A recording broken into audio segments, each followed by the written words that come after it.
Career घडवण्यासाठी कौशल्यांचा विकास करण्याशिवाय पर्याय नाही. पण कोणकोणत्या कौशल्यांवर लक्ष केंद्रित केलं पाहिजे याबाबत अनेकांचा गोंधळ उडतो.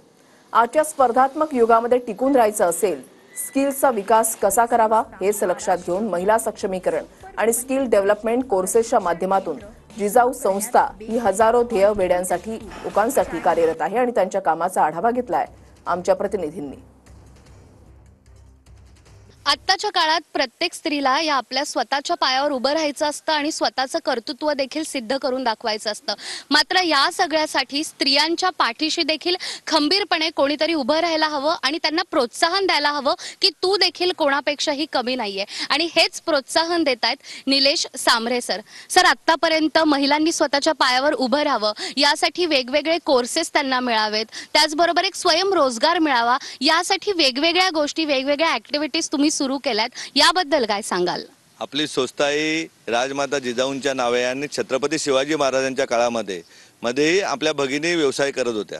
अगदी म्हणायचं गेलं तर त्यांच्या हाताला काम होतं, चिलखते बनवण्याचं काम होतं. भले त्या युद्धात नसतील गेल्या, परंतु चिलखते बनवण्याचं काम घरी बसल्या आपल्या भगिनी करत होत्या. तलवारी पाजवण्याचं काम करत होत्या. त्याप्रमाणे आत्ताच्या काळामध्ये कोकणच्या 5 जिल्ह्यामधील आमच्या ताईच्या हाताला काम देण्याचं काम जिजाऊ करते. अगदी mehndi classes, beauty parlour classes, शिवण क्लासेस, जेवण बनवण्याचे क्लासेस, इतकंच नाही तर योगा क्लासेसची व्यवस्था केली जाते. हजारो शिलाई मशीन माफक दरामध्ये आमच्या भगिनींना उपलब्ध करून दिल्या जातात. हजारो पिठाच्या चक्क्या उपलब्ध करून दिल्यात.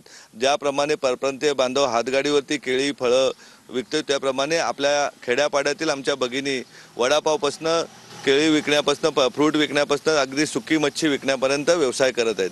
एवढंच नाही तर अगरबत्ती बनवणे, शॅम्पू बनवणे, महिलांचे जे वेगवेगळे सौंदर्य प्रसाधन असतात ते बनवण्याचं ट्रेनिंग दिलं जातं आणि त्याच्यामधूनही हजारो आमच्या भगिनी आज रोजगार उपलब्ध करत आहेत. अगदी ठाण्यासारख्या शहरामध्ये, कल्याणसारख्या शहरामध्येही मोठ्या प्रमाणामध्ये भगिनींना रोजगाराचं काम दिलं जातं. तर अगदी जव्हार मोखाड्यातील ताईला शेतीमार्फत का नाही पण तिला रोजगार उपलब्ध करून दिला जातो. अगदीच अनेक वेळेला आपण बघतो की घरची परिस्थिती असेल किंवा शिक्षण झालेलं नसेल, यामुळे त्या स्त्रीला घराच्या बाहेर जाऊन जॉब करता येत नाही किंवा पैसे कमवता येत नाही. तर अशा स्त्रियांच्या बाबतीत खास करून ग्रामीण भागाचा आपण विचार केला तर त्यांना तुम्ही कसं सहाय्य करता?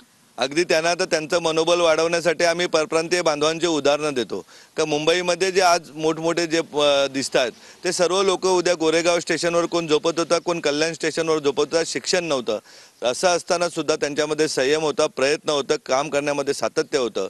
त्यामुळे आज ते मोठमोठे व्यावसायिक झालेले आहेत. त्याच्यामुळे आज ताईंना सांगतो की तुमच्या पाठीशी तुमचा भाऊ आहे, जिजाऊ आहे.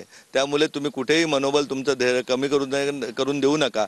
अगदी घर बसल्या हजारो भगिनींना घर बसल्या काम दिलं जातं आणि जेणेकरून 2 पैसे स्वतःने स्वाभिमानाने कमावता आलं पाहिजे आणि स्वाभिमानी आमची ताई राहिली पाहिजे. त्यासाठी जिजाऊ काम करते. आपण पाहतोय अंगावरचं दुखणं काढून मुलाकडे पैसे मागायचे नाहीत का नवऱ्याकडे पैसे कसे मागू, त्याच्याकडे पैसे नसतील, अशाने हजारो भगिनींचा मृत्यू या ग्रामीण भागामध्ये होतोय. जेव्हा तीच स्वतः पैसे कमावेल तेव्हा त्या पैशाचा उपभोग घेण्यासाठी तिला कुठं दुखलं खुपलं, घरातल्या कोणाला दुखलं खुपलं तर ती ताई आपली दवाखान्यात जाऊ शकते. तिच्या कमावलेल्या पैशाचा खर्च करण्याचा अधिकार तिला मिळू शकते. आजही ग्रामीण म्हणा किंवा शहरी म्हणा, महिलांना सांगायला 50% आरक्षण आहे. वास्तविक पाहता तसं मिळतं का आरक्षण? त्यांना नोकरी व्यवसायात आरक्षण देण्यासाठीही आम्ही भांडतोय.